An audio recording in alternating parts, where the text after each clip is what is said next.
Good evening. Welcome to NDTV Profit. I'm Vikram, and this is the big question. You know, every winter, Delhi turns into this gas chamber. But really, let's be honest, it's no longer just Delhi's story. If you look at Mumbai, if it wasn't for the gateway of India, you wouldn't be able to tell which city is which. You see an India gate, you see a gateway of India, but really the haze and the kind of smog that we see really doesn't set the two cities apart from each other at all, at least optically. So whether you're in any of these two cities, whether you're in Bangalore or Hyderabad, Chennai, India's urban map is starting to look like an AQI crime scene, if I may call it that. All our metros are choking much more than they ever did from toxic air, and the kind of toxicity has gone up every passing year. And right in the middle of this, there is this new fix that seems to be gaining political and policy momentum. And that fix, that silver bullet, if I may call that, is the electric vehicle. The centre wants stricter action on high-polluting vehicles. And a nationwide EV ramp-up would mean more chargers, would mean more stations for charging, more electrification. So the message at least sounds simple. Go electric and breathe better. But can it be as simplistic as that? Even if that was so, here's what the headlines do not tell you. In most Indian cities, EV penetration is still in the low single digits. Petrol and diesel are still dominating the roads when it comes to our vehicles on the roads. And a huge chunk of that fleet, from Delhi to Mumbai to Bengaluru, all of them remains older, more polluting, and they're often below the BS4 standards. And here's the real twist in the tale. Because science itself does not seem to agree on how much damage polluting vehicles are actually causing. What do they really contribute to the dirty air that we breathe? And there's the difference. Some studies are saying 47% of the particulate matter, 2.5, PM 2.5, comes from vehicles. Other studies are saying that it is just 20%. Road dust, construction, industry, power, diesel generators, and all those aging engines, all of them are adding to the toxic mix that really changes city by city. Which is why tonight we're asking that uncomfortable question. Are EVs being sold to us as a miracle cure when India's pollution problem is far bigger, far dirtier? So is going electric really going to clean India's air, or are we plugging into a solution that is more hope than impact? Let's turn to our guests. Joining us on this debate is Kalyani Tembe, and she's joining us from CSE. She's a Deputy Program Manager at the Centre for Science and Environment. Also joining us here is Amit Bhatt, the Managing Director of ICCT India, that's the International Council on Clean Transportation. Along with him is Sharif Kamar, the Associate Director for Transport and Urban Governance at TERI. TERI is the Energy and Resources Institute. They work on innovative solutions for sustainable development. And we have our friend Hormaz Sorabji joining us, editor of Autocar India. Hormaz is on the road, as you can see, and he's traveling to the airport through the haze in Mumbai. And I'll come to you, Hormaz, in a bit. But tell us about vehicular pollution, if I may ask you that, Kalyani. From the kind of studies that CSE may have done, how much is vehicular pollution really adding to the problem right now? How much is it responsible for the dirty air that we breathe? What is the real story? Well, right now it's contributing to almost 52% of the pollution, and this is based on the latest data analysis that our urban lab conducted. So 52%, it increased from 50% last year to 52% this year. So yes, vehicular emissions are one of the major problems right now. Up in recent times? Yes, right now it's 52%. But how much has it gone up, Kalyani, over the recent number of years that we've been watching all that toxic mix?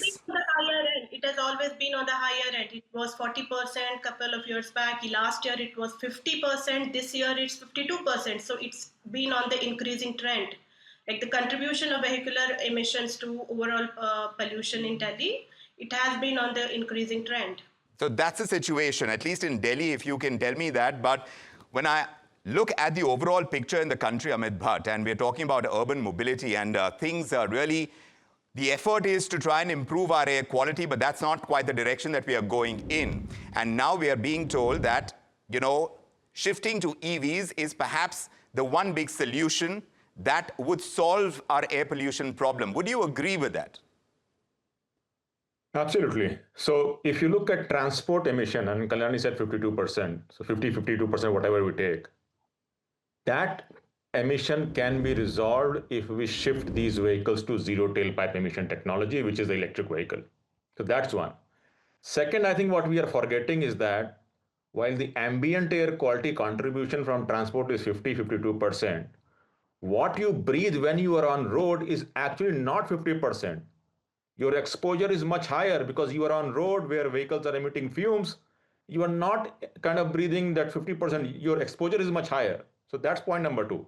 And point number three, we did a real world emission study in Delhi last year. We found that as against PUC limit, the real world emission from transport vehicles are way higher than PUC limits. In fact, we don't even measure particulate matter in our PUC. We don't measure NOx in our PUC. So if you're not measuring, how we are going to manage the emission from transport? So for transport, electrification is the only option, zero tailpipe technology.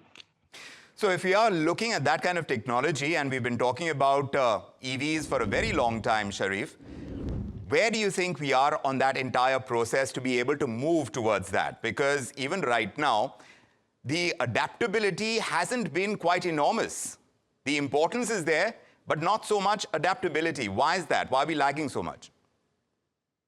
So there are multiple issues related to lower penetration of EVs. One, of course, from a policy direction, we need to have more stringent direction and mandates towards EV, at least in cities which are facing air pollution issues. We are in an emergency situation right now. So that is one. The second is, of course, related to charging infrastructure. We all face, I'm driving an EV, we all face charging at home issue. RWAs do not permit charging at home. They don't give permission. Clear mandate needs to be given by CAQM or the transport or the urban department that you cannot, disagree or cannot refuse any permission for setting up charging infrastructure at home. So that will, be a big boost as we see, at least in the urban centers like Delhi. And one more point I want to make is in terms of electric vehicle, we all now start discussing about life cycle emissions of electric vehicle. We all talk about whether EVs are better or more, polluting in a life cycle basis.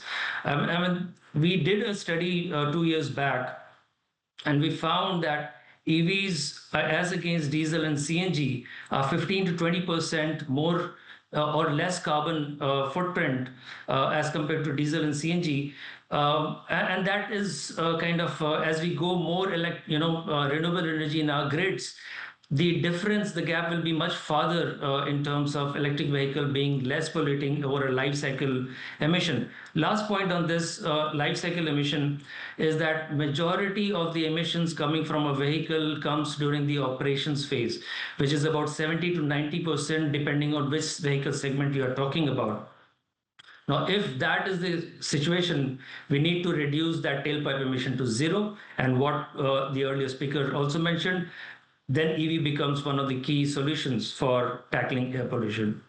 Hormaz, how convinced are you about the debate and how this entire solution to the air pollution that we face in cities like Mumbai, where you live, you're on the road right now. Yes, you do test a lot of vehicles, and EVs could be a higher chunk as we've moved over the years.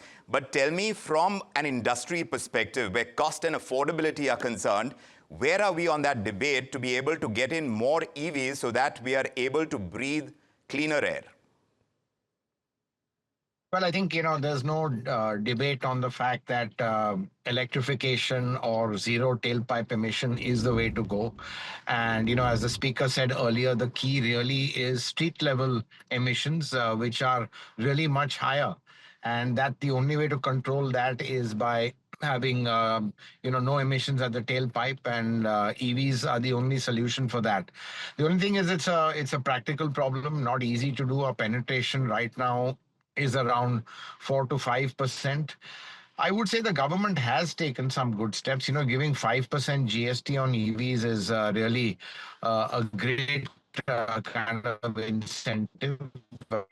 Some states are also waiving of road tax. I think more needs to be done on the charging side. And again, I agree that I think charging to me is which is very convenient because you have your then an ICE vehicle or a combustion vehicle. So really, there's no problem like that. The range on vehicles have gone up, but I think a big push has to be done to make charging accessible, to a wider swath of people because a lot of people don't buy an EV because they don't have home charging. In fact, Tata's had a statistic that about 90% of their EV owners all have home charging, which just goes to tell you that how many have not bought the vehicle because home charging is an issue. I think a law has to be put in place where you have a right to charge. I mean, society shouldn't be able to stop you if you want to put a charger somewhere. Of course there are again logistical infrastructure and practical issues, but I think this is one big hurdle that needs to be sorted. I think also in the transition what we've forgotten is that I think hybrids can play a key role, especially in stop and go conditions where for a big distance they perform like EVs and they take care of the issue of charging. There's been no incentives given to hybrids, which I think should be there because clearly without incentives they're just too expensive because you have two powertrains, you have an electric motor and a combustion engine, and really the cost goes up. So some incentive on hybridization definitely would help bring down the overall emission levels. But again, I think it's really the older vehicles which are contributing maximum to the PM or particulate matter which we are inhaling, especially very old diesel engines, even petrol engines. In fact, some new petrol engines, they even have finer particulates. So I think, I think it's really the internal combustion engine. It is very, very clean right now, but the older ones are really the main culprit, and we need to get those off the road. And again, a practical issue, political issue, not so easy. But I think these are big challenges which you are being faced with. That's right. There are social implications when you talk about older vehicles and taking them off the road as well. And for a country like India, it is going to have deeper political ramifications. But Amit Bhatt, you were not agreeing with Hormuz when he talked about hybrids. Why is that? No, so there are a couple of types. So there is a plug-in hybrid where you plug in, you run the vehicle, and then when you go out, you switch on electric ICE drivetrain. What India has is something called petrol hybrids. These are nothing but slightly more efficient ICE vehicles. There is no charging required. So I think we should not confuse petrol hybrids with plug-in hybrids. They are not at all kind of conducive for addressing air pollution. They may be efficient vehicle, but they don't solve the air pollution problem. So I think that's one distinction that we need to make. Petrol hybrids are not plug-in hybrids, and they are not solution to air quality issues. So if we are going to have a transition phase, and Hormuz, I remember having this discussion with you as well, do petrol hybrids not do the trick, like Amit Bhatt is pointing out? Well, I don't think plug-in hybrids will be the solution. In fact, frankly, I'm against plug-in hybrids because it will be misused. People will not plug in. They'll run it on combustion, and then a plug-in hybrid, which has a smaller engine run in just pure combustion mode, will emit even more. I mean, there are enough studies to suggest that some of the owners haven't even taken the electric cable out of the plastic casing they came. They're just not bothered to plug in. But with strong hybrids getting more and more efficient, range extenders, for example, these reeves are very, very efficient. China has, let's say a high proportion of them. You can get around 40, 45 kilometers in a small car. And I think lower the more efficient the engine, automatically lower the emissions. And in a typical cycle, if you're driving, let's say 15 kilometers, even if you run half of that in pure EV mode, which is possible with a strong hybrid, I think it'll be of huge benefit. Plug-in hybrids are too expensive. And more than that, I think they will be misused. I mean, I'll be honest, I remember driving a BMW i8. I took it to Mahabaleshwar. I was hoping to charge it, couldn't get a charger. There was a charger far away. just felt lazy and say, hey, look, it can run on ice all the way back, and that's what I did. So I think it's quite. This is one of the reasons I'm against plug-in hybrids, because we'll have a tendency to misuse it. As it is, we have a charging, infrastructure problem. It's not well developed, Yeah. and people will take the path of least resistance and say, look, I couldn't be bothered to charge it. I'll still run it on combustion. So convenience, you think, is still going to ride high, even though we realize, and most of us who live in urban cities realize the quality of the air that we breathe, but at an individual level, convenience is going to override that consideration. But Sharif, when you talk about that and the kind of realization that exists right now, what's your sense? Because there is one part of the debate that says that, hey, you're just pushing the problem somewhere else, because the kind of generation of power that is required for running the EVs, that is going to be dependent on what you're using to generate that power in itself. And of course, it's the place and what is being used. So if you're going to burn coal to generate that, then it perhaps is just shifting the problem. Where do you stand on that debate?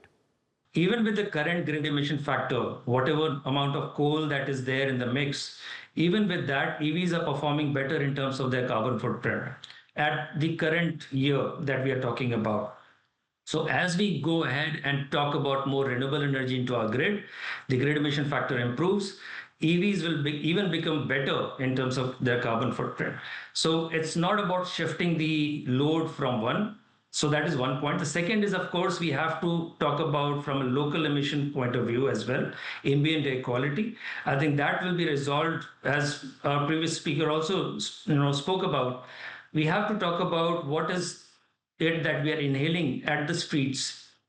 That we need to curb, and the most higher impact is happening on the children and kids, below age, adult age as well. I think that we need to be very serious about while talking about alternatives to electric vehicles, like we heard on hybrids. I think clearly the path that we have to tread right now and starting now, I'm pretty sure that change won't happen in a year. But I think we need to start now to make that difference that we can see in the future and move towards electric vehicles. So when you talk about electric vehicles, push, and perhaps Hormuz will agree, has been towards private vehicles. But if you talk about public transport, Kalyani, have we made enough of a push? In terms of our priority, where does that now stand? And do we need to change our priorities right now when public transport is kind of put against the kind of incentives given through policy towards private vehicles going electric? Public vehicle, like if you see, Delhi already has good number of electric buses, and a lot of states and cities are taking up the GCC model to acquire more and more electric buses. So as it was pointed earlier, private vehicle, electrification of private vehicle is a solution, but along with it, the more and more public transportation is utilized for transit and for commute, that will definitely solve the problem, because the number of vehicles on road will decrease. So the agenda here is not just to increase the total number of EVs on road. We have to make sure that the vehicles on road that are getting added are electric and not diesel, one, and more people opt for public transportation, two. And as I said earlier, a lot of states and cities have already started acquiring electric buses through either their own state funds or... Car buyers are saying that public transport is not reliable enough to replace personal mobility. So are we expecting too much behavioral change without offering real alternatives? I think it's the responsibility lies on both the government and the public itself. We cannot entirely put the responsibility on one element.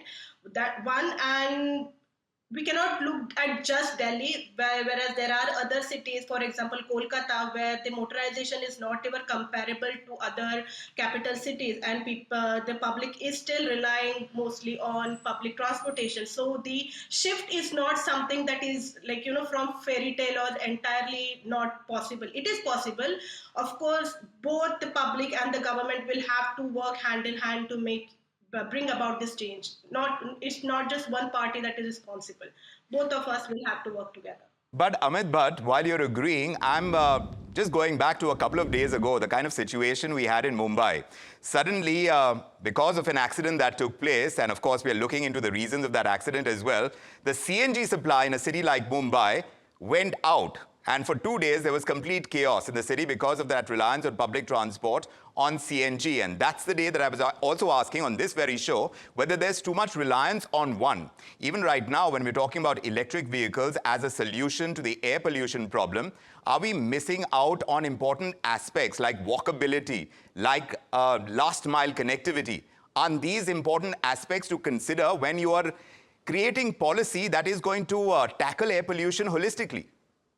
No, absolutely. And again, there's absolutely no doubt about it. We have to make our cities walkable, cyclable. We need to have more public transport. I mean, Delhi needs to have 12,000 buses. Currently, it is about 6,500 buses.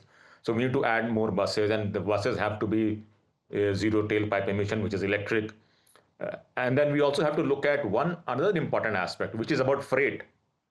In all this debate, we miss freight, and freight is one of the biggest contributors of emissions. So how do we kind of electrify the three-wheelers, the four-wheelers, the small trucks, and the large truck is also going to be important. So that's number one. The number two is we have to understand that cities that have addressed air pollution issues from transport have massively electrified. And they have not only used demand-side policy, which is getting incentives, but they have actively used supply-side policies, which is either phasing out ICE or creating mandate. City like London has mandated OEM to sell electric and is looking at phasing out ICE by 2035. In fact, most of the European countries are looking at phasing out ICE. So the question is, if the world is shifting from typewriters to computers, which is typewriter is an ICE car and computer is an electric car, why should we be holding on to typewriters? If the world is shifting to computers, we should also shift to computers, and we should not log into intermittent technologies like hybrid. That will delay the transition. It will have a serious impact on air quality issues. So we need to kind of look at electrification at a massive scale. Yes. And supply side regulations will do the trick for us. So this supply side kind of restrictions and the kind of deadlines that perhaps the government can push for, Sharif, you think that is going to be the way to go? Or does India need a different kind of system to be able to make transitions that much easier? At one time, I remember talking to Hodmaz about the importance of hybrids in this entire mix. Today, we are talking about biofuels. We are talking about hydrogen. Here, just a couple of days ago, I was talking about CNG, and all of that put together. How much of the holisticness in the entire approach towards solving the air pollution problem needs to be there in a way that is sustainable? Absolutely. I think one clear indication from how we operate in India is that if you leave things as business as usual, things are not going to change. Now, if you want to change, if the government wants to make a change and dent in the air pollution from transport side, we need to have mandates around and the supply side regulations around selling electric vehicles, at least in cities which are where people are suffering in terms of air pollution. We may not see the immediate impact on health right now, but of course there are numbers, people going to hospitals, but I think we need to be very conscious about the health of our citizens as well. I mean, that should be the topmost priority. And if you look at from that point of view, we need to have stricter regulations and policies to clean those airs from transport point of view. Hormaz, would you agree that the auto industry is at a point where the transition, the push needs to be that much quicker? But they're talking about infrastructure and all of these roadblocks. To be able to talk about affordability, when you talk about EVs, so they may want a slower transition, the auto industry. Is that something that we have to fight against to be able to get there quicker in tackling the air pollution problem? See, I think one has to understand it's not the auto industry really, it's the consumer. I think no one brings the consumer into the equation, whether they can afford EVs, whether they have practical issues with EVs. And, while Europe has given an end date to ICE, it's a known fact it's been a complete disaster. They've had to roll back on it. It's caused chaos in the auto industry. Don't forget there are still supply chain issues with EVs right now. Sourcing of materials, the supply chain isn't fully developed. So I think definitely we have to go towards electric electrification. It's going to be a long transition. But I think in the interim, there are a lot of other transitionary solutions which we need to look at. I've talked about hybrids. And one more thing, I think, the importance of public transport, living in Mumbai, I can tell you now the talk of the town is the convenience of the metro. People are taking it to the airport to avoid getting caught in jams, going from Mahalakshmi to the airport in 29 minutes. I think that is fantastic, but again, that's just one case. I think public transport is one area which has been totally ignored. Yes. And we have to make public transport in a way that you want to take it Monday to Friday and maybe enjoy your car on the weekend. You want to take public transport. It has to be a preferred mode of transport for you. In the end, don't forget, we have to look at what the consumer wants. Correct. We can sit here and debate and we should do that. But the demand and the pull and what they want is you've got to make it convenient for the consumer, whether it's convenient public transportation or it's convenience and affordability with their EVs. Yes. But I think, the metro to me has been a bit of an eye-opener as to how people are taking to it. And, people in our office, normally we take a cab to the airport. Well, I haven't taken the metro yet, but I definitely would, especially if you're taking an evening flight. Yes. And, you're always paranoid about getting stuck in traffic. Correct.